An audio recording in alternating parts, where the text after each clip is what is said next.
Hello friends, मी भावना भुतल स्वागत करते तुमचं माझ्या चॅनेलमध्ये, ज्याचं नाव आहे लव्ह नॉवेल स्टुडिओ. चला तर मग स्टोरीला सुरुवात करूया. पण त्याआधी चॅनेलला सबस्क्राईब केलं नसेल तर सबस्क्राईब करा आणि बेल आयकनवर क्लिक करा. कथेचं नाव आहे मिस्टर सोलमेट, मी फक्त तुझीच. लेखिका भावना भुतल, व्हिडिओ एडिटर सोनाली जाधव, स्वर शिखा भुतल. मिस्टर सोलमेट भाग 57. अविरा. अचानकपणे कोणीतरी तिचा हात पकडत तिला अडवलं. कशी आहेस? त्या व्यक्तीने तिला विचारलं.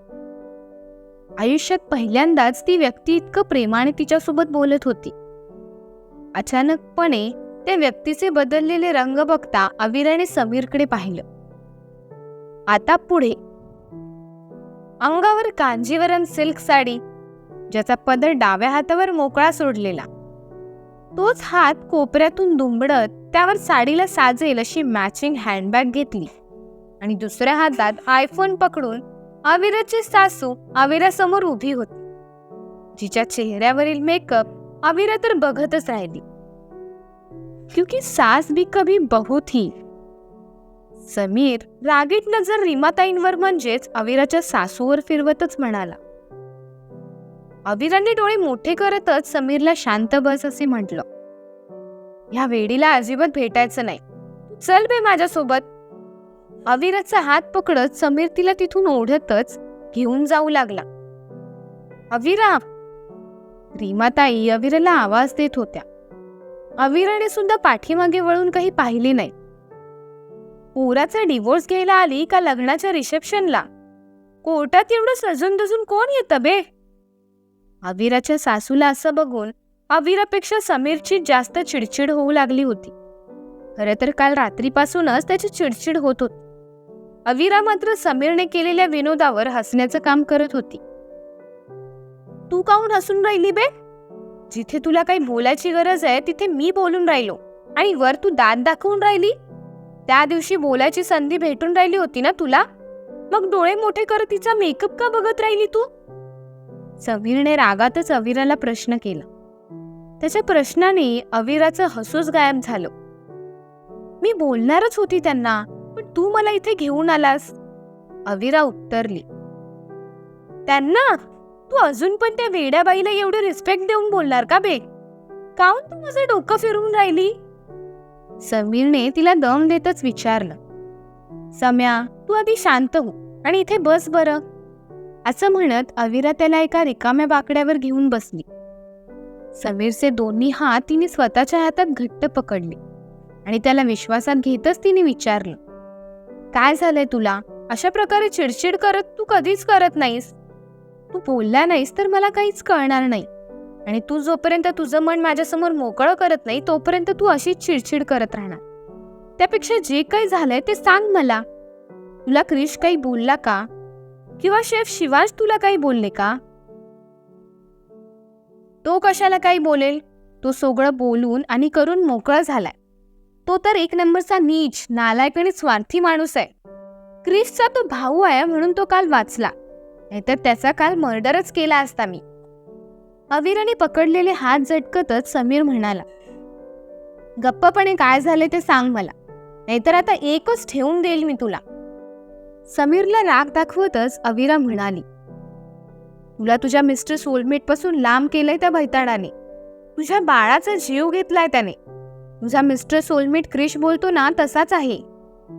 समीरने मनात जे काही साठवून ठेवलं होतं ते सगळं काही अविरासमोर बोलून तो मोकळा होत होता. म्हणजे समीरला काय सांगायचंय हे अविराला समजत होत, पण तरीही आपण जो विचार करतोय तो आपला गैरसमज सुद्धा असू शकतो. असा विचार करून समीरकडून खात्री करून घेण्यासाठी तिने त्याला पुन्हा प्रश्न केला. युग देशपांडे, तो नाही जो आपल्याला दाखवण्यात आलेला. तुम्हा दोघांना लांब करण्यासाठी त्या शिवांशने तो सगळा प्लॅन केलेला. समीरने असं काही म्हणताच अविरासमोर कालचा चेहरा तरंगून गेला. हळू, पडशील ना. प्रेम आणि आपुलकीने भरलेले त्याचे ते शब्द तिच्या कानाभोवती पिंगा घालू लागले होते. एखाद्या चुंबकाप्रमाणे आपण त्याच्या मागे का ओढले जात होतो याचं उत्तर तिला त्या क्षणी मिळत होतं. समीर समोर मूर्ती बनून ती स्वतःच्या जगात हरवून गेली होती. मी त्यांना ओळखूच शकले नाही. डोळ्यातून टपोरे थेंब पाडतच अविरा म्हणाली, अविरा, मला तुझ्यासोबत बोलायचंय. देवांशचा आवाज तिला तिच्या पाठीमागून आला. डोळ्यावरून हात फिरवत ती पटकन मागे फिरली. मान वर उडवतच तिने देवांशला काय म्हणून प्रश्न केला. मला डिवोर्स नाही द्यायचाय तुला.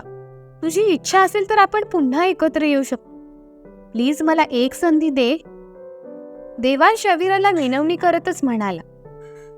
रीमाताई अविराजवळ आल्या. तिचा हात पकडत प्रेमाने तिच्या केसांवरून हात फिरवू लागल्या. त्यांच्या स्पर्शात ते प्रेम तिला जाणवत नव्हतं जे समीरच्या आईच्या स्पर्शातून तिला जाणवायचं. जे काही आपल्या समोर सुरू आहे तो सगळा एक दिखावा आहे हे अविराला कळून चुकलं होतं. तू घरातून गेल्यापासून संपूर्ण घर मोकळं मोकळं वाटू लागलंय. देवांश तर झोपता उठता तुझ्या नावाचा जप करत राहतो. तुला समजून घ्यायला आमची चूक झाली. मोठ्या मनाने आम्हाला माफ कर आणि आपल्या घरी परत चल. रीमाताई आपल्या सुनेची समजूत काढतच म्हणाल्या. त्या घरात माझ्या नावाचा जप करणारे तर तुम्ही सगळेच होते. फक्त अविराऐवजी ए हा शब्द जास्तच वापरला जायचा. ए माझा टॉवेल बाथरूम मध्ये ठेव. ए झोपू नकोस, उठ आणि मला कॉफी करून दे. ए जेवणाचं बघ. ए लादी पुसून घे. ए हे काम कर, ए ते काम कर. नोकरच करून टाकलेलं तुम्ही लोकांनी मला. त्या घरातून मला धक्के मारून बाहेर काढणाऱ्या तर तुम्हीच होत्या. मला आई वडील दोघेही नव्हते. लग्न झाल्यावर तुमच्या घरी पहिल्यांदा जेव्हा पाऊल ठेवलं तेव्हा वाटलं की आई वडिलांची उणीव भरून निघेल आता. पण नाही. लग्नाच्या पहिल्याच रात्री नवरा मित्रांसोबत अय्याशी करत होता आणि मी आजी सासू दमल्या म्हणून त्यांचे पाय दाबत बसलेली. पण माझ्या मनात तक्रार कसलीच नव्हती. तुम्ही सांगितलेली प्रत्येक गोष्ट मी मनापासून करत होते, कारण मला तुमच्याकडून प्रेम हवं होतं जे तुम्ही लोकांनी मला कधीच दिलं नाही. एकतर स्वतःच्या मुलाचे परस्त्रीसोबत शारीरिक संबंध होते, पण तुमच्या नजरेत व्यभिचारी कोण? तर मी. तुमच्याबद्दल मी आता बोलायला सुरुवात केली ना मिसेस दीक्षित, तर मला रात्र होईल. उगाच इथे येऊन मला खोटं प्रेम दाखवू नका. तसंही तुम्ही कोणीच माफ करण्याच्या लायक नाही. तुम्ही सगळ्यांनी मिळून खूप छळलंय मला. अविरा रागातच रीमाताईंना म्हणाली. गोगलगायप्रमाणे शांत असणाऱ्या अविराचा मा दुर्गात बदललेला अवतार बघ रीमाताई घाबरल्या. घरातून निघताना देवांश त्यांना बोलत होता की अविरा पहिल्यासारखी नाही राहिली, ती खूप बदलली आहे. पण रीमाताईंचा देवांशच्या या बोलण्यावर विश्वास बसत नव्हता. मी तिला समजवेल आणि घरी घेऊन येईल. ती कशी घरी येत नाही ते बघ. असं बोलून रीमाताई देवांशसोबत फॅमिली कोर्टात आल्या होत्या. पण अविराच्या तोंडून मिसेस दीक्षित ऐकून त्या मूर्ती बनूनच तिच्यासमोर उभ्या राहिल्या. त्यांना बाजूला करून अविरा सरळ आत जाऊ लागली. अविरा. देवांशने तिचा हात पकडत तिला बाजूला घेतलं. देवांश, मला हात नाही या लावायचा. तुमचा स्पर्श सुद्धा मला किळसवाना वाटतोय. रागातच देवांशचा हात झटकत अविरा म्हणाली. मग कोणाचा स्पर्श आवडतोय तुला? त्या युग देशपांडेचा. त्याच्यामुळे माझ्यावर तुला डिवोर्स द्यायची वेळ आलीय. माझी तर इच्छा होती की तुला जबरदस्ती उचलून घरी न्यावं. 2 दिवसात तुला सरळ केलं असतं. हा जो ॲटिट्यूड तू दाखवतेस ना मला, तोच उतरवला असता. पण माझे हात दगडाखाली बांधले गेलेत. तुझ्यासारख्या मुलीसाठी तो माझ्यासोबत दुश्मनी घेतोय आणि तू त्याच्यासाठी मला झिडकारतेस या देवांश दीक्षितला. देवांशच्या तोंडून निघणारे युग बद्दलचे शब्द अविराच्या काळजाचे ठोके वाढवत होते. युग माझ्यासाठी दुश्मनी घेतोय म्हणजे? अविराने दबक्या आवाजात देवांशला प्रश्न केला.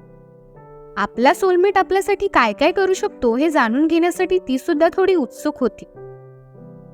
माझी आणि त्याची तशी काहीच दुश्मनी नाही हे मी तुला काल सांगितलंय.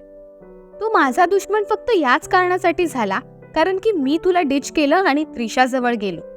माझ्या फॅमिलीने आणि मी तुला भरपूर त्रास दिला म्हणून तो मला त्रास द्यायला लागलाय. आता पण माझी इच्छा नाही तुला डिवोर्स द्यायची, पण तो मला भाग पडतोय डिवोर्स द्यायला.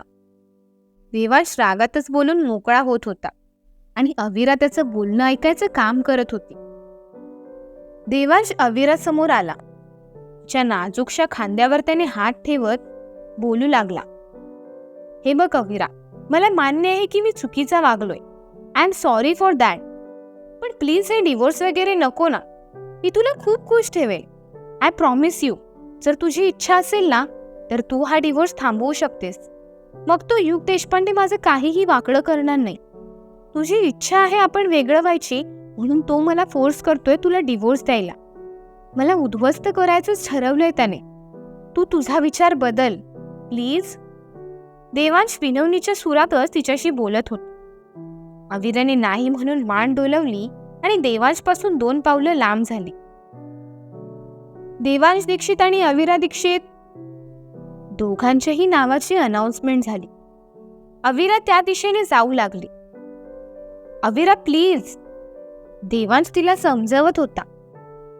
माझं युग देशपांडेवर प्रेम आहे आणि आम्ही लवकरच लग्न करू. एवढं बोलून अविरा सरळ आत निघून गेली. देवांशला सुद्धा तिच्या मागोमाग आत जाणं भाग होतं. जवळपास अर्ध्या तासात देवांशपासून कायदेशीररित्या मुक्त होऊन अविरा फॅमिली कोर्टाबाहेर पडली. समीर बाहेरच तिची वाट बघत होता, पण त्याच्यासोबत आणखीन 2 व्यक्ती उभ्या होत्या. सम्या. समीरला आवाज देत खुश होतच अविरा समीर जवळ आली. हे तुला भेटायला आलेत. समीर अविराला म्हणाला. आता हे दोघं नवीन व्यक्ती कोण आहेत हे कळेलच आपल्याला पुढील भागात. भेटूया पुढील भागात. धन्यवाद.